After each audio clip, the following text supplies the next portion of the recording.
welcome to Toree 2. If Toree was the horror game that isn't scary, then Toree 2 is the non-horror game that isn't scary, which doesn't sound very special. But maybe that's because Toree 2 isn't a very special game. You know, it's just a 3D platformer, and that's fine. It's a really satisfying to play, simple, cute 3D platformer. And it doesn't need to be anything more than that, and it doesn't try to be anything more than that. And that's the game that we're playing today. There are many improvements from the previous game, such as these guys that speed you up when you jump into them. That's pretty cool. Overall, I would say the level design is a little bit better in this game. This level is not really showing off what I mean when I say that the level design is better, but in this game there's a lot fewer levels that just have like straightaways where you run in a straight line. This is one of the levels that kind of does have that, but at least makes you feel cool, introduces you to the new mechanics that weren't in the first game, such as these gates that make you run faster and these things that launch you. But yeah, I think this game's a lot of fun. I didn't speedrun this one as much. I did speedrun Toree 2, but I didn't speedrun it as much. I mostly focused on the first game, but had a lot of fun playing this game when it came out. I'm the moderator on speedrun.com, so I still know a lot about the speedrun, and it's pretty cool. My friend Ellie has world record in a bunch of this game's categories and levels. Almost all of them, actually. Maybe all of them? I haven't checked. This game received a DLC, actually. It was a free DLC, but it was the winter update, which is pretty cool. I guess I'll play that in this video. It gives me something to talk about. So I don't mind playing Toree 2 winter mode in this, but right now we're focusing on the main game. And honestly, I will say, like, the first game is obviously very Sonic inspired, and you definitely see that with the like Sea Mama's level is very like Sonic Adventure 2 coded, but this game feels a lot more like Sonic inspired. I just clicked the same level twice.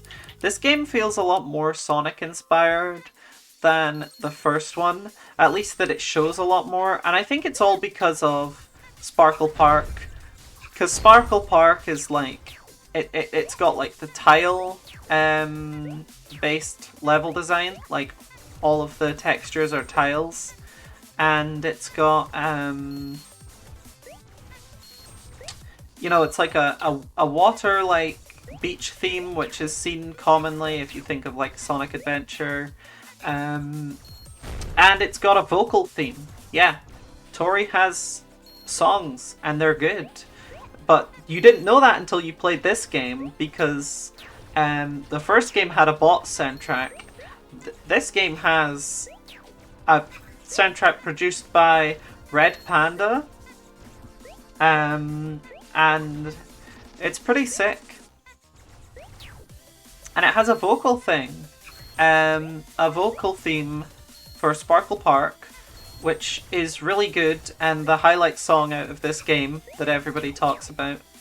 And you know, we'll play Sparkle Park in a bit, but yeah, I think that's where like the Sonic inspiration really feels quite strong here. And then Toree Genesis and Toree Saturn are the most Sonic inspired, but that's for obvious reasons. Pyro Palace is a good example of a level that's like not just a straightaway. You actually walk around in like a big circle in this level, because you can't get over there to the left, you can't get over there until you've gone to the right there. That big like arch thing is a big trigger which pulls up a bridge once you get there.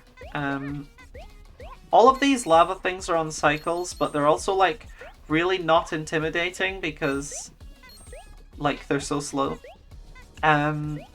It's just kind of funny. There's a big creature off in the background. I don't know why. The creature does appear in another level, but it actually has like a function there. In this level, it's just kind of there. You can jump into these things. Oh, maybe not on this level. Oh, fuck. I've just sent myself all the way back. Those spinning things, you can kind of jump into them from below and there's no collision, but apparently it doesn't work in this level. I don't know why. But yeah, in Torch Tower, that's a thing.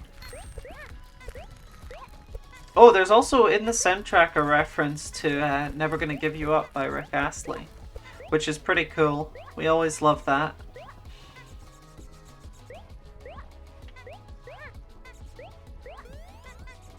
Just gonna be careful here. I think it's these moving ones that you can jump in. I don't know. But as you can see, the bridge has gone up. I was almost wondering if maybe no. I was wondering if maybe it would be faster to like get the checkpoint, like not get the checkpoint so that you can die and go back once the bridge comes up, but I don't think that works. It's just kind of an idea. Oh, another thing with this game is that the ranks are a lot easier than in Toree 1, because you can just die and then the timer gets reset to like whatever time it was when you got the checkpoint. So if you make a mistake, you can just go back a checkpoint. Which is interesting game design. It certainly makes the ranks a lot easier. To the point where like they're not really that indicative of skill anymore, but it's whatever, it's a video game. You can jump over here, but I think it's slower. I don't remember exactly. There is a big skip in this There is a skip in this level where you do a really delayed jump here. And you can make it onto there. I actually did it successfully. I don't remember who found that.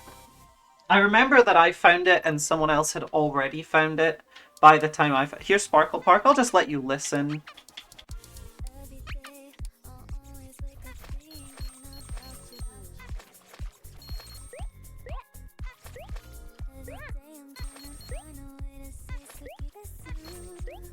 So yeah, we got vocal themes, we got music. I'm gonna show you my only lasting contribution to the speedrun here.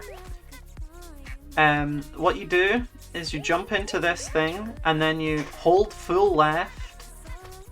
You hold full left and you adjust the camera, and then you hold forward after you adjust the camera. It's a bit complicated, but I didn't even manage to do it.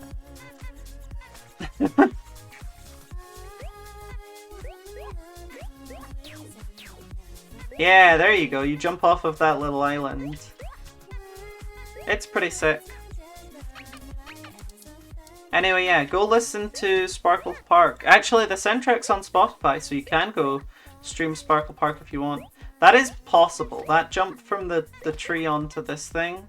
This is a possible jump. It's just like one of the most precise jumps in Toree like history. The only thing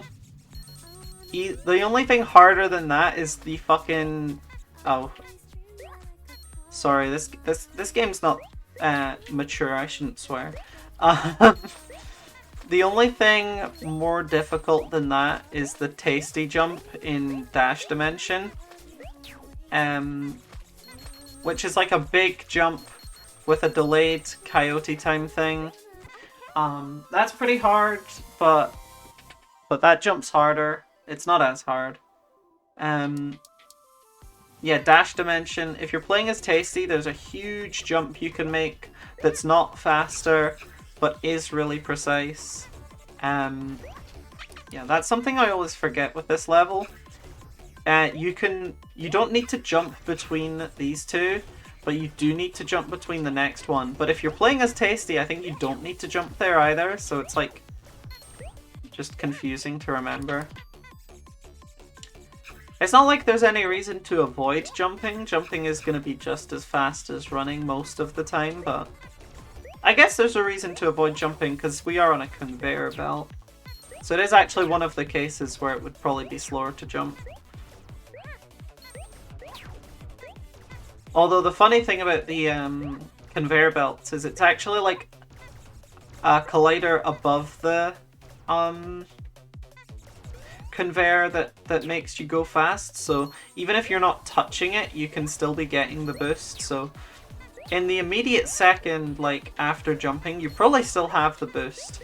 Like the entire time I'm jumping here, I probably have the boost. Just because, I mean, I can try and show you, like, yeah, like you can kind of see, I don't know, maybe you can't, but you can kind of see that before I land, I start getting the boost. It's easier to demonstrate with Macbat or Glitchy because they have like infinite jumps, but hopefully you can see that.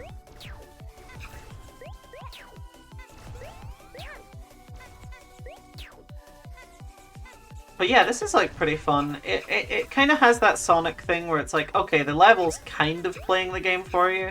I mean, I do need to jump here, but it's kind of hard to fail that part of the level. But it feels cool, so it's not like bad. And here's Torch Tower. This is one of the most like grinded levels. Oh yeah, why can't Regina and Mac, the characters. This is one of the most grinded levels of the like original ones. And there's the big creature I was talking about. It returns in this level as an obstacle that will never hit you because it is just entirely too slow to ever be a problem. But the thought is nice. That there's like a thing chasing you. Oh, B rank. I'm shit, apparently. I guess we're not unlocking Tasty then. And here we go to It's Home, which has one of the coolest songs in the soundtrack.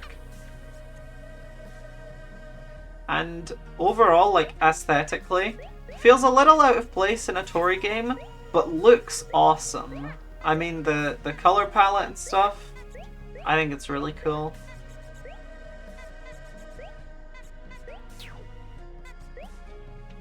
I mean, look at this thing. Why are there big skeletons here?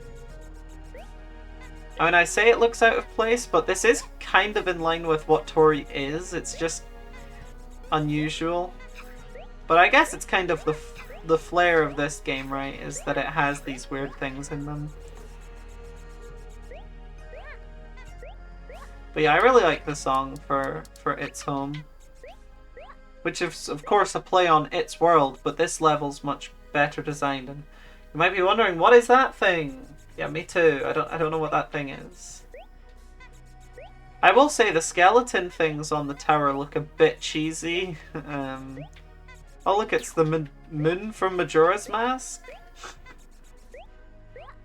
Like, what is up with the art style here?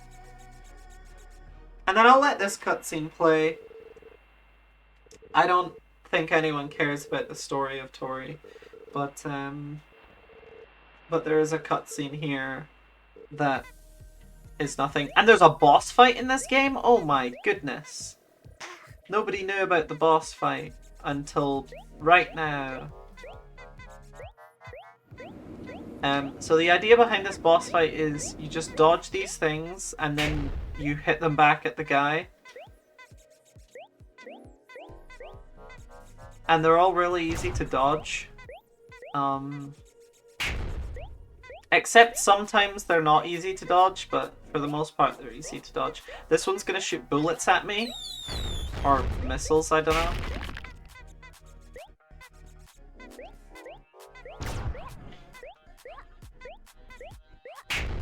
And one more will do it. And I'll show off a funny glitch as well. Oh no, one more after this. Yeah, if you die after killing him, he still dies, but he also respawns. Really? There's more? Okay, apparently I don't know anything about this game. It takes 6 hits to kill this fucking boss. Okay, there we go. And if I jump off here, he'll respawn, but he'll also still die, so the end of the level's still there. And also he's lowered down. And it just kind of looks silly. Yeah, but we can just beat the level because the goal's there. And you can die on the goal and then get the goal again. It's pretty cool, I guess.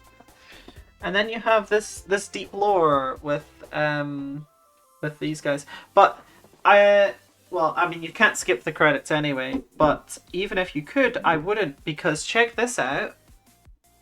Not in... special thanks to my Patreon supporters. Oh, I'm not in it. What the hell? What the hell? I was a Patreon supporter. What the hell? I just got scammed. Huh? Well, that's unusual. I don't know why this music's louder than... anyway, these are the bonus levels. They're honestly like the best thing Toree's ever done. Except maybe Genesis. But like, that's still a maybe. I feel like, yeah, it's not much of a stretch to say these bonus levels are the best Toree content we've ever gotten. They're pretty awesome. This one's like a collect-a-thon. Kind of. I mean, you just collect these, like... Why can't I think of the word?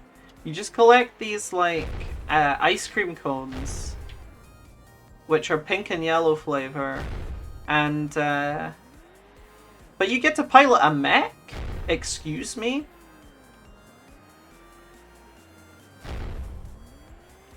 Have I won? Did I win? No? There's still one left?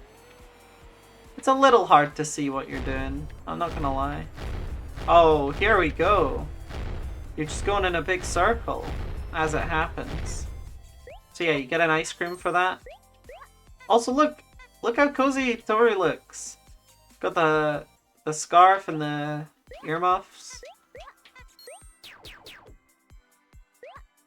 So yeah, it's pretty fun. There's lots of things to collect. Like you can collect, I think gacha figures or something. Yeah, you can get the gacha guys. Nobody really cares about that though, but it's still fun. Now where's the other ice cream? Oh yeah, and you can talk to like the Toree, the Kiwi guy. You can switch the background music. Oh my god, Sparkle Park! And then there's the guy from Tasty. And there's the Proto Toree. That's from like early Toree beta. That character, the little bunny thing, is what it was originally supposed to be. I mean, maybe.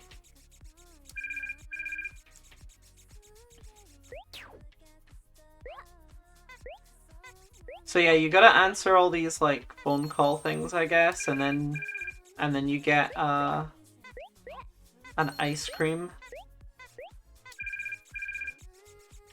And now we can beat the level because we've got all 5.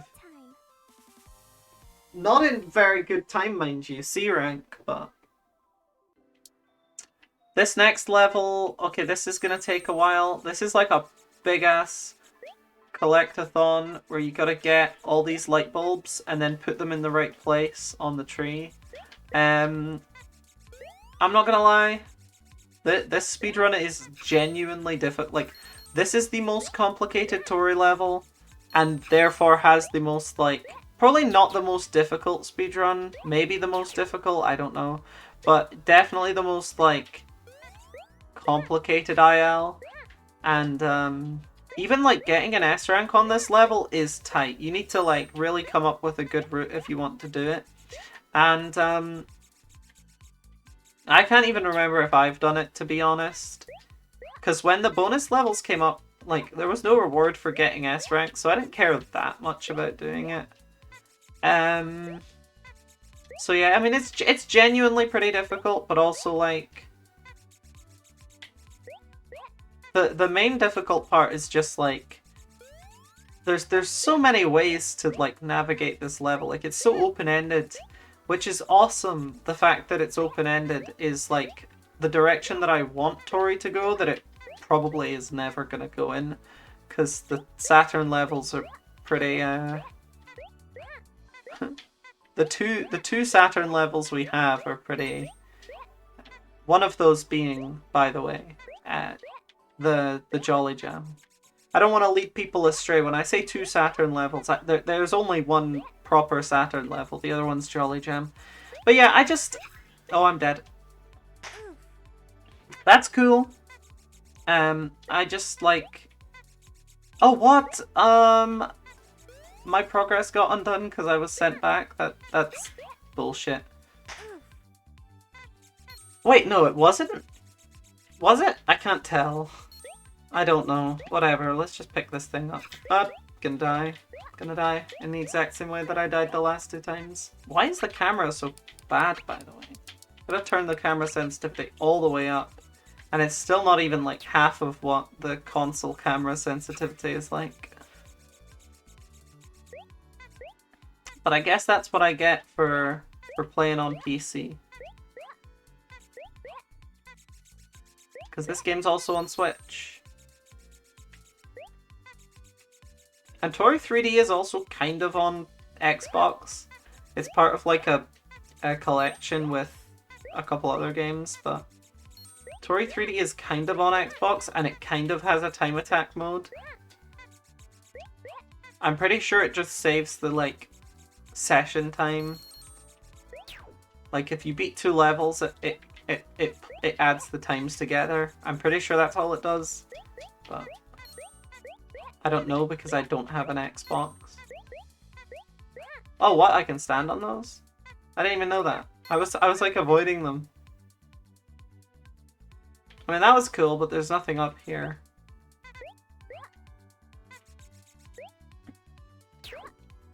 I see a thing.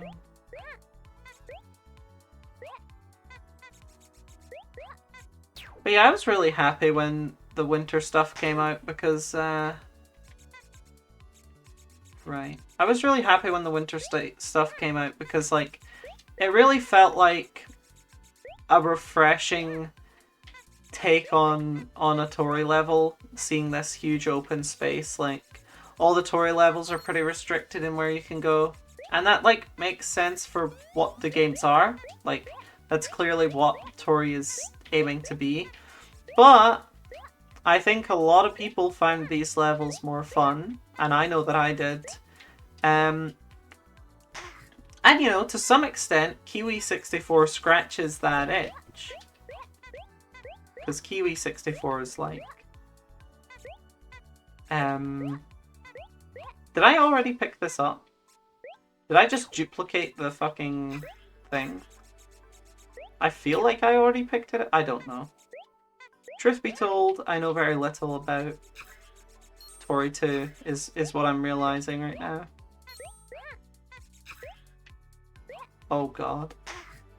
No, no, no, no. My progress is being undone when I die. Okay. Just, I'm not noticing. Because I'm stupid. Alright, there we go. And... where am I going? I don't know. I'm going to die again and lose all of my progress again. And this isn't frustrating level design at all. Why is it this way? There are more bulbs than you need to complete the level, by the way. And somehow I'm still struggling to find enough. So yeah, maybe the level's too open. And I will say, Kiwi64, Super Kiwi64, did kind of scratch the itch of wanting big open Toree levels. I will say I think Super Kiwi64 as a game is probably better than Toree 2. I do like Toree 2 more. I'm biased towards Toree. But Super Kiwi64 as a game, probably better.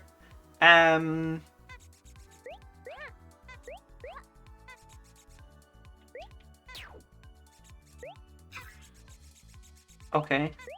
I'm getting stuck here. Okay, let's just try to leave this place without dying. That pushes me backwards. Let's just go for a jump. Okay, okay. I found another bulb. Let's get this checkpoint. Progress saved officially. And let's run this way again. I know I've already been this way, but I don't know what else to do.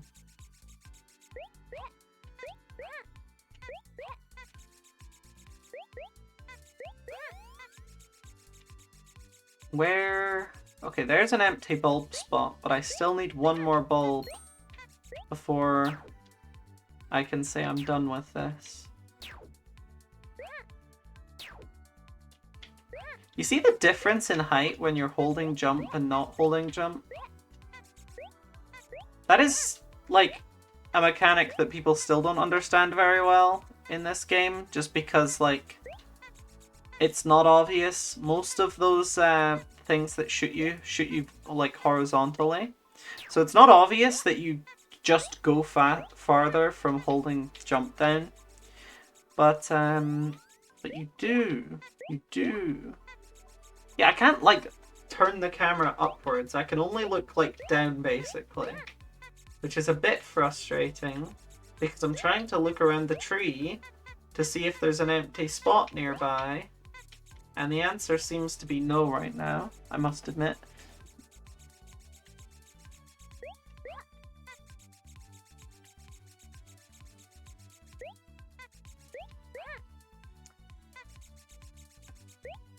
I mean, this is just embarrassing. How can I not find an empty spot on the Christmas tree? But you see what I mean about this level being hard to, like, S rank, right? Like, it's been 4.5 minutes. The S rank for this is like 2 minutes or something. It's also been more than 4.5 minutes because I have died plenty in the process. And the timer does, like, reset back to where it was when you saved.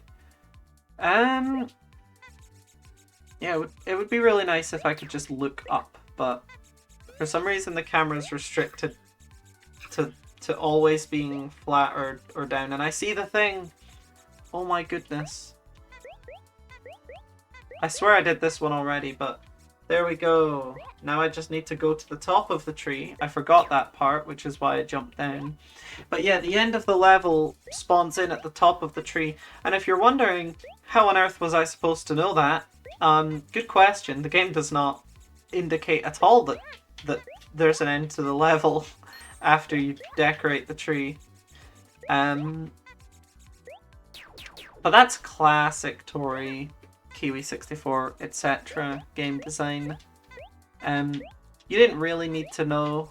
You would figure it out eventually. Jeez, oh, 6 minutes on one level, I've got to admit, not my proudest moment. I thought I would be able to do that a lot better, but this next level should be a lot quicker. Let's get the present. Obviously, gotta bring the present with us. We are delivering a present to Regina and Mac. And that's not the right way to go. We're delivering a present to Regina and Mac, and if you're wondering who Regina and Mac are, I only kind of know the answer to that. There's this game called Regina and Mac that the person who ported this game to Switch... The person who ported this game to Switch made a game called Regina and Mac, and it's a 3D platformer, and I might play it on the channel, but I probably won't because it's not very good. And,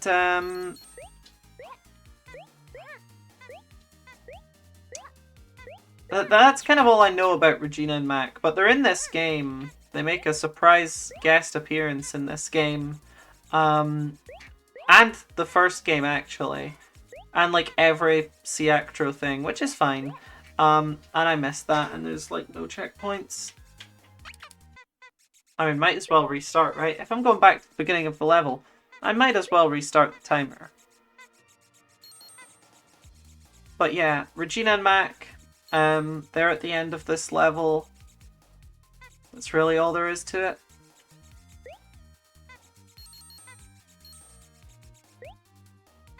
Big jump. Huge jump. Alright. Reminds me of Neo Osaka. The best level in the first Toree game. Oh, this is not the best level in the second Toree game. The best level in Toree 2 is Sparkle Park. I don't even know why I had to think about it. It's a fun level. It's got the best song in the game.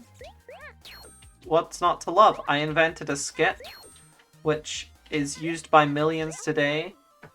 It's not really a skip as much as it's just like a thing. But I invented a thing. And there we go. We beat Toree 2 and even the Toree 2 bonus. And it only took half an hour. See ya.